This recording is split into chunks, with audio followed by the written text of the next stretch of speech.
Yes, तो हम जो है in our previous lecture we were talking about dominance. ठीक है, डोमिनेंस पे अगर आप प्रीवियस वीडियो देखेंगे तो आपको पता लगेगा कि I talked about hierarchy, international hierarchy, and I said के यूएन में जो सिक्योरिटी काउंसिल है जिसमें 5 पावरफुल मेंबर्स हैं, कि वो रेजोल्यूशंस पास कर सकते हैं against any country if they are breaking international law. जैसे आप यूएन कन्वेंशंस कहते हैं या चार्टर ऑफ यूएन कहते हैं, इसमें वॉर क्राइम्स और बाकी जो है वो चीज़ें आ जाती हैं। इस पर हम सेपरेट लेक्चर में बात करेंगे जब इंटरनेशनल रिलेशंस की बात करेंगे, सॉरी इंटरनेशनल लॉ की बात करेंगे। तो हियर यू सी के जो डोमिनेंस है it actually plays a role for solving the issue of what we called collective good. Dominance जो है वो हेल्प कर रही है यहाँ पे। ऑलराइट, तो यहाँ पे कंट्रीज को पता है कि अगर हम अगेंस्ट जाएंगे किसी भी इंस्टैब्लिश जो है वो एग्रीमेंट के, will have to face something. ठीक है, तो इसी वजह से वी कॉल इट डोमिनेंस। जो है ये कलेक्टिव गुड की जो है वो प्रॉब्लम सॉल्व करती है, लेकिन it has a drawback as well, operation and resentment. छोटे जो मुल्क हैं वो जो है वो sometimes they are not happy with this dominance. For example, आप एग्जाम्पल ले लें कि जैसे एनपीटी सिग्नेटरीज हैं, NPT nuclear non proliferation treaty. ठीक है, अभी मैं इसको एक्सप्लेन नहीं करूंगा, मैं जस्ट एग्जांपल दे रहा हूँ आपको कि एनपीटी जो है एक जो है वो एग्रीमेंट है। This is the club of the members, those countries which have nuclear weapons. ठीक है, तो ये जो है एनपीटी मेंबर्स इन्फोर्स करते हैं कि जो यूरेनियम इनरिचमेंट है फॉर न्यूक्लियर बॉम्बिंग वो ज़्यादा बढ़े नहीं दुनिया में, और न्यूक्लियर वेपन्स जो है वो सप्लाई ना हो दुनिया में, और एक्सेट्रा। तो ये एक हायरार्की बनी हुई इंटरनेशनल रिलेशंस में, जिसको आप डोमिनेंस के अंदर देख सकते हैं। लेकिन प्रॉब्लम ये है कि जो स्मॉल कंट्रीज हैं वो कहती हैं कि why they are having their own nuclear weapons, they should forgo theirs, then we will do the same. तो मैंने यहाँ पे कहा कि इसका डिसएडवांटेज रिजेंटमेंट है, एंड जो वीक कंट्रीज हैं उनको लगता है कि शायद वी आर ऑपरेस। तो एक किस्म का जो है वो एक नेगेटिव इमेज जो है कंट्रीज की जाती है। जैसे यूएन सिक्योरिटी काउंसिल में जितनी पावरफुल कंट्रीज हैं उनकी नेगेटिव इमेजेस हैं। United States of America being a super power dominance में आता है, उसकी भी जो है वो आपको नेगेटिव इमेज नजर आती है। Got it? So that was quite easy कि भाई कलेक्टिव गुड को सॉल्व करने के लिए, कलेक्टिव गुड की प्रॉब्लम को सॉल्व करने के लिए we have a system that we call it dominance, जो हायरार्की पे काम करती है। Then we have second thing that is reciprocity. ठीक है, इसको मैंने समझाया था लास्ट लेक्चर में कि N I for N I and truth for N truth, truth for N truth. ठीक है, तो आपने अगर चमाट मारी तो रिटर्न में you will get same. Alright, अगर आपने पोलाइटली बात की, रेस्पेक्ट दी, तो you will get in return. तो for every positive action there is positive action in civic sense, for every negative you will see negative response। ठीक है, अब इसमें कहते हैं कि भाई म्यूचुअल कोऑपरेशन बढ़ता है, इसका एडवांटेज है कंट्रीज का। ठीक है, जैसे हम कहते हैं कि कोई भी मुल्क जो है अगर न्यूक्लियर वेपन्स को खत्म कर देता अपनी प्रॉब्लम, न्यूक्लियर वेपन्स को, तो उस पर इंटरनेशनल सैंक्शंस जो है वो खत्म हो जाते। ठीक है, जैसे आप एग्जांपल दें ईरान का रेसिप्रोसिटी कॉन्सेप्ट को आप देखते हैं यहाँ पे एग्जांपल के साथ। जैसे ईरान है that is considered as a notorious state in the world because of its nuclear programme. ठीक है, अब ईरान जो है, ईरान अगर अपना न्यूक्लियर प्रोग्राम आज ही फॉरगो करेगा तो उसके रेस्पॉन्स में इंटरनेशनल कम्युनिटी क्या करेगी कि इसके सैंक्शंस खत्म कर दें। ठीक है, सो दैट इज व्हाट के आपने पॉजिटिव रेस्पॉन्स दिया और जो रेस्पॉन्स आया that is also positive. Iran अगर आज डिक्लेयर करे या न्यूक्लियर धमाका करे, अपने जो है वो दुनिया को बताए कि they are now nuclear nation. ठीक है, तो that will create negative impact. ठीक है, ये नेगेटिव है, इसका रेस्पॉन्स और ज्यादा सैंक्शंस जो है वो पड़ेंगे। तो बेसिक जो है ये रेसिप्रोसिटी कॉन्सेप्ट ये है कि अगर व्लादिमीर पुतिन यूक्रेन वॉर खत्म नहीं करता और जो एनेक्स टेरिटरी है यूक्रेन के वापस नहीं करता यूक्रेन को, तब तक जो है वो इंटरनेशनल सैंक्शंस पर है. So that is reciprocity concept. Okay, if you do good, you will get good in return. Third one is identity. देखें, reciprocity is solving the question of what we call it as a collective good problem. Lecture number 1 जिसमें हमने discuss किया था. अच्छा, identity अगर देखें, constructivism एक जो है वो थ्योरी है जिसको हम पढ़ेंगे आगे जाके. वो कहती है कि भाई अगर आपकी आइडेंटिटी एक बंदे की अच्छी बनी हुई है तो आपको उससे डर नहीं लगता, तो सिक्योरिटी डायलेमा और बाकी चीजें जो है वो खत्म हो जाती है. Because we know being social animals we do construct identities. तो सोशली कंस्ट्रक्टेड आइडेंटिटी ये है कि अगर for example United States of America जो है वो वॉर जीत जाता है और यूके पे जो है वो काबिज होता है, तो जो है एक ये फर्स्ट सिचुएशन ले लें, ठीक है. दो सिचुएशन देते हैं फॉर योर अंडरस्टैंडिंग. यूके मुल्क है जिसको अमेरिका जो है वो एनेक्स करने चाह रहा है या कर लिया, अमेरिका नहीं यूएस ने, ठीक है. आइडेंटिटी की हम बात करते हैं इंटरनेशनल रिलेशंस में. ये क्या होता है, यूएस जो है वो यूके को एनेक्स करेगा और जो है यूएस की कॉलोनी बन जाएगी. That is one condition. Second condition जो है वो ये है कि रशिया जो है, इसको अमार कहते हैं, रशिया वो भी एनेक्स करेगा. दैट सेकंड कंडीशन, यूके को और कॉलोनी बना देगा. तो अगर यूके की पब्लिक से पूछा जाए कि ये दोनों कंडीशन में से आपने एक कंडीशन सिलेक्ट करनी है, that is to be happen, ठीक है, that is in your fate, that is determinism, तो आप क्या सिलेक्ट करेंगे? तो यूके के जो लोग हैं they will select US for annexation. Why? Because in their social identity United States of America is far better than Russia, ठीक है. दे आर श्योर के वहां पे जो जुल्म रशियंस करेंगे वॉर के बाद यूके की पब्लिक पे या लोगों पे, वैसा यूएस नहीं करे.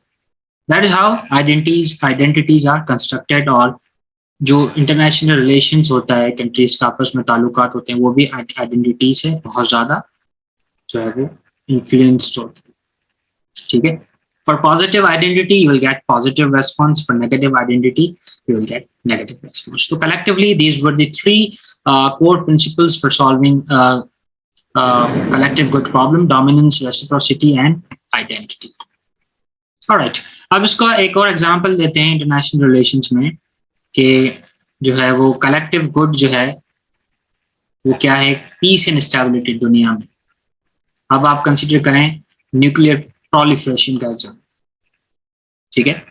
अच्छा, तो दुनिया में पीस एंड स्टेबिलिटी के लिए बेहतर ये हुआ कि जब वेपन्स कम होंगी, nuclear weapons, these are the disasters, these are the weapons of mass destruction, ये जितनी कम होंगी दुनिया में उतना पीस के चांसेस ज़्यादा बढ़ेंगी, पावर स्ट्रगल बढ़ेगी, मिलिटराइजेशन बढ़ेगी और खतरा होगा कि कल कोई ट्रिगर ना करते न्यूक्लियर वॉर, ठीक है. तो यहाँ पे आप देखें कि इंटरनेशनल जो सोसाइटी है वहाँ पे सेंट्रल अथॉरिटी नहीं, ये भी हमें पता है. और countries these are wild, they can do whatever they want. तो अगर कोई टायरेंट लीडर आ गया किसी भी मुल्क में तो वॉर शुरू हो सकती है, ठीक है. जैसे 2006 में नॉर्थ कोरिया ने अपना जो है वो फर्स्ट टेस्ट किया मिसाइल, ठीक है, न्यूक्लियर बॉम्ब टेस्ट किया. मिसाइल्स जो है वो मिसाइल जिसे आप बोलते हैं, दीज आर द मिसाइल्स जो हमें नजर आते हैं न्यूक्लियर जो है वो नॉर्थ कोरिया के पास. अभी भी ईरान जो है वो अपनी यूरेनियम इनरिचमेंट जो है उसको बढ़ा रहा है एंड हमें कहा कि भाई वो बॉम्बिंग जो है वो न्यूक्लियर बॉम्ब बन जाएगा. तो this both countries are defying UN resolutions के भाई यूएन कहती है कि आप ये खत्म कर दें because nuclear weapons these are the threats toward peace and stability, ठीक है. अच्छा, तो जैसे बिग 5 कंट्रीज हैं यूएन सिक्योरिटी काउंसिल में, इस पे हमने बात की, ठीक है, वो वीटो पावर कर सकती हैं. That is the example of dominance approach, ठीक है. UN security council non proliferation TT, proliferation security initiative, ठीक है, जैसे इन्होंने सैंक्शंस लगा दी नॉर्थ कोरिया पे, ईरान पे, so this is the dominance approach. तो ये कहते हैं कि इंटरनेशनली बाकी मुल्क जो है वो डिस्करेज होते हैं कि वो अपना जो है वो कोई ऐसा एक्शन ना लें जिससे उन्हें खतरा हो फ्रॉम द डोमिनेंट पावर्स। ठीक है, इसका एग्जाम्पल भी लेते हैं। इसका एग्जाम्पल जो है वो ये होगा। ओके, 2003 में हमें पता है कि जो है वो एनपीटी जो ग्रुप है, पावरफुल स्टेट्स हैं, ठीक है, तो इन्होंने जो है वो कुछ एग्रीमेंट्स किए विद स्मॉलर कंट्रीज के, अगर वो डिसआर्म कर देंगे अपने आप को तो नॉन न्यूक्लियर रहेंगे तो उनको जो है वो रिटर्न में बेनिफिट्स मिलेंगे। ठीक है, तो ऐसा ही हुआ था कि आप देखेंगे कि वर्ल्ड वॉर में खतरा हुआ था कि जो है वो शायद न्यूक्लियर वेपन्स जो है वो और ज़्यादा बढ़ जाएं। ठीक है, लेकिन सुपर पावर्स ने रेसिप्रोसिटी कॉन्सेप्ट जो है वो उसको भरपूर जो है वो यूज़ किया इंटरनेशनल रिलेशंस में। ठीक है, तो देखेंगे नॉर्थ कोरिया जो है उसको वार्न किया गया 2006 में कि वो जो है वो सेल ना करे अपने बॉम्ब्स। ठीक है, जो एक्शन नॉर्थ कोरिया ले सकती थी for its short term interest. ठीक है, तो इस डर से जो है वो नॉर्थ कोरिया क्या करेगी, कभी भी फ्रीली सेल आउट नहीं करेगी न्यूक्लियर वेपन्स। ठीक है, तो that is another example. Libya ने जो है वो अपना न्यूक्लियर प्रोग्राम गिव अप कर दिया 2003 में, और उसके रिटर्न में इंटरनेशनल कम्युनिटी ने क्या किया, सैंक्शंस ऐड के जो है वो उन पे खत्म कर दिए, इकोनॉमिक सैंक्शंस जो है वो लीबिया पे हुए थे। तो यहाँ पे आप देख रहे हैं कि रेसिप्रोसिटी कॉन्सेप्ट जो है वो that also applies on deterrence as well. ठीक है, डेटरेंस पे बात करेंगे, दैट इज के आप पावरफुल हैं तो आप एक फियर क्रिएट करते हैं कि कोई आप पे फर्स्ट अटैक ना करे। ठीक है, that you call it as a deterrence, और न्यूक्लियर डेटरेंस भी क्रिएट होता है और रेसिप्रोसिटी कॉन्सेप्ट में भी डेटरेंस क्रिएट हो सकती है। ऑलराइट, तो ये कुछ जो है वो एग्जांपल्स थे यहाँ पे। आई होप कि आप लोगों को समझ में आया। अच्छा, आइडेंटिटी प्रिंसिपल्स, वो आप कैसे जो है वो उसका एग्जांपल क्या दे सकते हैं इंटरनेशनल रिलेशंस में। ठीक है, अच्छा, जैसे यहाँ पे मेंशन्ड है काफ़ी कंट्रीज के पास जो है वो टेक्निकल एबिलिटीज़ हैं कि वो न्यूक्लियर वेपन्स बनाएं, बट उनकी जो है वो नेशनल आइडेंटिटीज ऐसे जो है वो बनी हुई है कि वो ये नहीं समझते कि इनका सेल्फ इंटरेस्ट है इसमें कि वो न्यूक्लियर बॉम्ब्स बनाएं। जैसे आपके पास स्वीडन का एग्जांपल है कि स्वीडन कभी भी किसी भी इंटरनेशनल वॉर में नहीं जाती, कभी भी वॉर में पार्टिसिपेट नहीं करती because of it's identity. Alright, जैसे आप जर्मनी का एग्जांपल लें कि जर्मनी के पास कंप्लीट कैपेबिलिटी है लेकिन it's not a nuclear nation because she knows के she is under the umbrella of nuclear nations, तो उसे प्रोटेक्शन है, तो विद इन दिस आइडेंटिटी उसे जरूरत नहीं है बॉम्ब बनाने की। साउथ अफ्रीका जो एक्चुअली उन्होंने बनाया था अपना जो है वो बॉम्ब, जिसे उन्होंने डिसमेंटल कर दिया अपार्टेड जो स्टेट थी नेल्सन मंडेला के टाइम में। ठीक है, तो उन्होंने खत्म कर दिया था because that was not in their interest, उनकी कलेक्टिव आइडेंटिटी का हिस्सा नहीं थी। ठीक है, किसी ने भी जो है वो फोर्स नहीं किया। ठीक है, nobody force South Asia to do this. Dominance में अगर आप देखें तो फोर्स करेंगे तो जब भी गिव अप करेंगे, तो यहाँ पे कंट्री ने खुद ही रेस्पॉन्ड किया। ठीक है, और खुद ही अपनी आइडेंटिटी को देखते हुए गिव अप कर दिया अपने न्यूक्लियर बॉम्ब। नीदर यहाँ पे कोई रिवार्ड थी या पनिशमेंट, किसी ने भी किसी मुल्क ने रिवार्ड नहीं दिया साउथ अफ्रीका को कि आप खत्म कर दें nuclear weapons, in return we will give you this and that. No, उन्होंने खुद खत्म कर दिया and that is because of identity principle. ठीक है, जापान आप देखें वर्ल्ड वॉर का उनका एक्सपीरियंस बहुत बुरा रहा, मिलिट्रिज्म और जो है वो इंपीरियल जापान था, आपको पता है। ठीक है, हिरोशिमा नागासाकी में 1945 में बॉम्बिंग हुई और तबाही मच गई, जो जापान की आइडेंटिटी जो है वो बहुत चेंज हो गई। तो इवन दो उनके पास प्लूटोनियम है लेकिन वो भी बॉम्ब नहीं बनाते because that is not in Japanese self interest और in their identities. तो ये भी जो है वो यहाँ पे लागू होता है. So collectively in today's lecture we talked about 3 core principles of dominance, reciprocity and identity. Alright?